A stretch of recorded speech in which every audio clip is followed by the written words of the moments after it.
परमार्थ प्रसंग। जय ठाकुर, जय मां। ओम शिव शिव शिव। स्वामी बिरजानंद जी के सार गर्भित दिव्य उपदेश। ध्यान के समय ईष्ट के अधिष्ठान हृदय को जिसे जिस तरह से सोचना अच्छा लगे वह उसी तरह से सोच सकता है। जैसे हृदय आसन, हृदय कमल, हृदय कंदर, हृदय मंदिर, हृदय आकाश, हृदय कोश, हृदय केंद्र, हृदय निकेतन, हृदय कुटीर, हृदय कुंज, हृदय सिंहासन और भी जितनी तरह की कल्पनाएं भक्त के मन में उदय हो सकें। हृदय माने अंतःकरण का अंतरतम स्थान, जहां अपने प्रियतम को रखने के लिए जी चाहता है। हृदय में ध्यान न कर सकने पर पहल ईष्ट को फोटो, चित्र या मूर्ति की सहायता से सामने रखकर भी ध्यान किया जा सकता है, पर यह बाह्य है। ध्यान के लिए प्रशस्त समय पहला दिन और रात्रि का संधि समय, अर्थात ठीक सुबह और सायंकाल। दूसरा है ब्राह्म मुहूर्त, अर्थात रात्रि का अंतिम भाग, सूर्योदय से 1 घंटे के करीब पहले। तीसरा है मध्यरात्रि। इन सब समयों में प्रकृति स्थिर, शांत और गंभीर रहती है। इन्हीं समयों में साधारणतः मेरुदंड के भीतर जो सुषुम्ना नाड़ी है वह कार्यकारी होती है और उसके फलस्वरूप श्वासोच्छ्वास नाक के दोनों नथुनों से होता है। साधारणतः उसके दोनों ओर जो एड़ा और पिंगला नाड़ियां हैं उनमें से एक की क्रिया होती है और दाहिने या बाएं नथुनों से ही श्वास प्रश्वास आता जाता रहता है। इसीलिए मन चंचल होता है। अनेक योगी इसीलिए ख्याल रखते हैं कि कब सुषुम्ना की क्रिया हो रही है और उसके मालूम होते ही वे सब काम छोड़कर ध्यान करने बैठते हैं। साधक को कभी कभी ऐसा हो जाता है कि मन एक ही विचार में फंस जाता है, सरस नए भाव आते ही नहीं। जब ध्यान अच्छा नहीं लगता या कुचिंता और कुप्रवृत्ति की ओर मन की प्रबल गति हो जाती है, प्रयत्न करके भी वह किसी प्रकार भी संभलता नहीं। इस तरह यदि चलता रहे तो साधु संग ही उसका एकमात्र उपाय है। उनके पवित्र संस्पर्श में आकर उनके दर्शन, स्पर्शन और सेवादि से उनका सत्व और भगवत भाव अंतर में संचरित होता है और प्रेरणा ला देता है।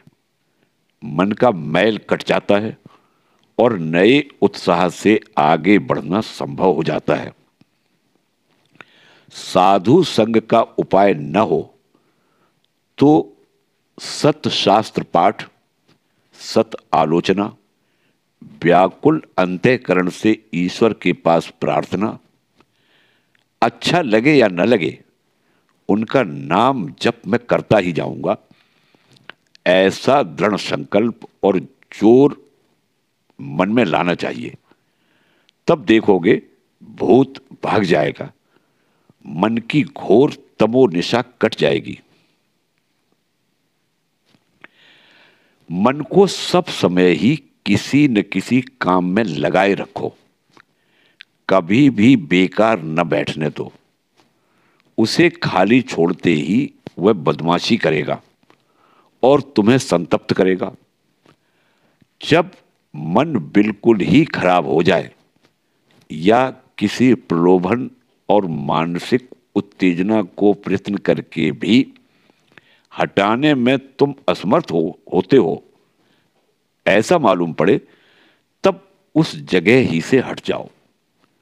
उस प्रतिकूल आबो हवा में से बाहर निकल जाओ। खुले मैदान की मुक्त पवन में तेजी से 3-4 मील घुमाओ। इतने से ही वह अधोगामी भाव दूर हो जाएगा। कम से कम उतने समय के लिए। प्रलोभन से बचने के 2 ही उपाय हैं, या तो युद्ध या पलायन। पर मन से भागकर कहीं अकेले रहे भी तो नहीं सकते। पर मन से भागकर कहीं अकेले रह भी तो नहीं सकते। या तो उसको बस में ही करना होगा या उसके इशारे से उठना बैठना होगा। काष्ठ की अंतर्निहित अग्नि जैसे घर्षण द्वारा दूध का मक्खन, जैसे मंथन के द्वारा तिल का तेल जैसे पेरने से, मिट्टी के नीचे का जल जैसे खोदने से प्राप्त होता है, उसी तरह जीव की हृदय गुहा में निहित उसका स्वरूप जो परमात्मा है, वह भी प्राणपण पूर्वक तपस्या और एकाग्रता से प्राप्त होता है। ध्यान जब साधन की प्रथमावस्था में क्रमशः धीरे धीरे बढ़ाना चाहिए। आज यदि आधा घंटा या 45 मिनट करो तो कुछ दिन के बाद 1 घंटा, बाद में 1.5 घंटा, 2 घंटा, इस तरह से हो सके उतना करो। हठात आग्रहातिशय से मन की उत्तेजना से बलपूर्वक अपने सामर्थ्य से अधिक करने पर बाद में खुद को ही भोगना पड़ता है। इसकी प्रतिक्रिया इतनी भीषण होती है कि उसे सहन करना महाकठिन हो जाता है। फलस्वरूप स्नायुविक दुर्बलता या अवसाद इतना अधिक हो जाता है कि जब ध्यान करने की शक्ति और इच्छा तक चली जाती है, मस्तिष्क जैसे बिल्कुल खाली खाली मालूम पड़ने लगता है। पूर्वावस्था प्राप्त करने में काफी समय लगता और कष्ट प्राप्ति होती है। यहां तक कि मस्तिष्क विकार भी हो सकता है। कूदकर एक बारगी ही छत पर नहीं चढ़ा जाता, उससे गिरकर हाथ पैर टूट जाते हैं। छत पर चढ़ने के लिए कदम कदम सीढ़ी पर से चढ़ना पड़ता है। जो ध्यान, जप या योगाभ्यास अधिक करते हैं, उनका नूतन सात्विक शरीर गठित हो जाता है। सूक्ष्म स्नायु जाल और नाड़ी चक्रों की रचना होती है, जो गहरे अतीन्द्रिय भावों के वेग को सह सकने में समर्थ होते हैं। सन्यासियों को एक ही जगह ठहरकर किसी अन्य सत्र से भिक्षा लेना मना है। गृही लोग श्राद्ध में, पितृपुरुषों के कल्याण के लिए या खुद के पाप क्षय और पुण्य संचय के उद्देश्य से और अनेक लौकिक कामनाओं के साथ साधु सेवा के लिए सत्रों में पैसा दान करते हैं। इसलिए वहां का अन्न दूषित होता है, मन को मलिन और अधोगामी करता है। इसीलिए साधु को सत्रों में खाना निषिद्ध है। साधु के लिए मधुकरी ही श्रेष्ठ है। मधुकरी का अन्न पवित्र है। यथोचित साधन भजन यदि न किया जाए तो गृहस्थियों से दान लेने का हक साधुओं को नहीं है। उससे गृहस्थियों को धोखा देना पड़ता है और स्वयं के साधुत्व या अग्रथात्व सिद्ध होता है। गृही लोग यही सोचकर साधु सेवा करते हैं कि साधुओं को अन्न वस्त्र के लिए चिंतित न होना पड़े और वे अपना कुल समय साधन भजन में लगा सकें। वे लोग अपने इस सत्कर्म के कारण साधुओं के धर्म कर्म के पुण्य फल के कुछ अंशों में हिस्सेदार हो जाते हैं। इसीलिए साधुओं के लिए इतना पुण्य फल संचित करना आवश्यक है कि जिससे दाताओं का प्राप्य अंश निकल जाने पर भी खुद के लिए यथेष्ट बचा रहे। नहीं तो देनदार होने से खुद की ही महाक्षति होती है। लौकिक और पारलौकिक कर्जदारों के दुखों का अंत ही नहीं, उन्हें सदा ही अभाव रहता है। इसीलिए वैराग्यवान साधु और श्री ठाकुर के पिता के समान नैष्ठिक धर्मप्राण ब्राह्मण प्रतिग्रह नहीं लेते। इसके अलावा चीजें ग्रहण करने से ही बाधकता आती है और खुद की स्वाधीनता नष्ट होती है।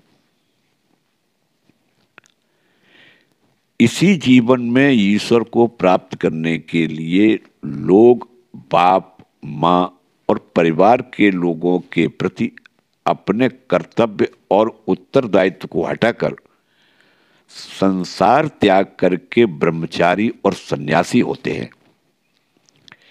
इसलिए वे लोग भी इनके साधन भजन में कुछ अंशों में भागी होते हैं। इसीलिए कहा गया है, कुलम पवित्रम जननी कृतार्था।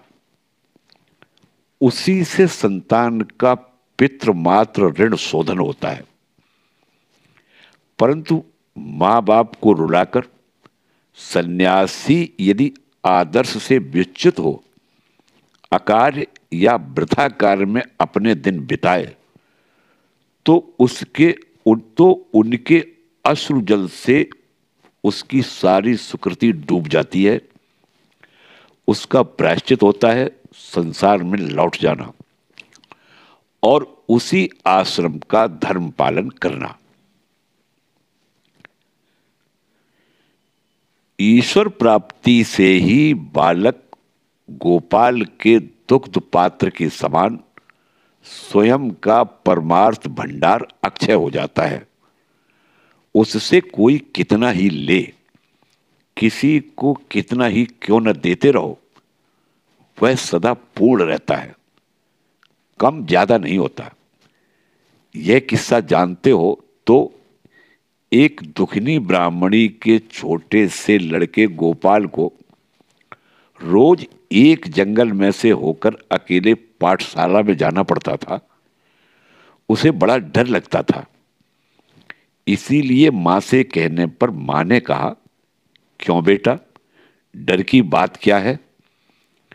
वन में तुम्हारे बड़े भाई मधुसूदन हैं, उनको पुकारते ही वे आ जाएंगे। सरल हृदय बालक ने उसी पर विश्वास कर लिया और वन में डर लगते ही कहां हो दादा मधुसूदन कहकर रोने लगा। उसी समय वन के भीतर से एक सौम्य दर्शन छोटा बालक बाहर आकर कहता, मैं तो यही हूं, क्या डर है? और उसके साथ बातचीत करते करते उसे जंगल के पार कराता। कुछ दिन बाद पाठशाला के शिक्षक महाशय की मां के श्राद्ध के उपलक्ष्य में सब पढ़ने वाले लड़के, जिनकी आर्थिक अवस्था अच्छी थी, तरह तरह की सामग्री दे गए। पर गोपाल की मां के पास देने लायक कुछ भी नहीं था। इसीलिए वह उदास होकर जा रहा था। देखकर कारण पूछने पर मधुसूदन दादा ने उसे एक छोटा सा दूध से भरा पात्र देकर कहा, तुम यह दे देना। गोपाल जब वह देने गया तो गुरुजी ने क्रुद्ध होकर उसे खूब धमकाया, पर ज्यों ही बर्तन खाली करने गए तो वह तुरंत ही पुनः भर जाता था। यह देखकर अवाक रह गए। गोपाल के मुंह से यह सब हाल सुनकर उनके साथ मधुसूदन दादा को देखने के लिए उसके साथ वन में जाकर उन्हें पुकारने को कहा। गोपाल के वैसा करने पर आकाशवाणी हुई, तुम्हारे सरल विश्वास के कारण तुम मेरा दर्शन पाते हो, पर तुम्हारे गुरु जी का मन कलुषित है, वे दर्शन के अधिकारी नहीं है। भगवान को जो सरल विश्वास के साथ अंतःकरण पूर्वक पुकारता है, उन्हें छोड़कर और कुछ भी नहीं चाहता, वही उन्हें पाता है, और उन्हें पाकर फिर उसे और कुछ चाहने या पाने को रह नहीं जाता। जो इहलौकिक और पारलौकिक सुखों के लिए उन्हें पुकारते हैं या उनसे ऐहिक वस्तु चाहते हैं, उनकी दया या इच्छा होने से यह तो उन्हें मिल सकती है, पर वह उन्हें नहीं प्राप्त कर सकता। जय ठाकुर, जय मां।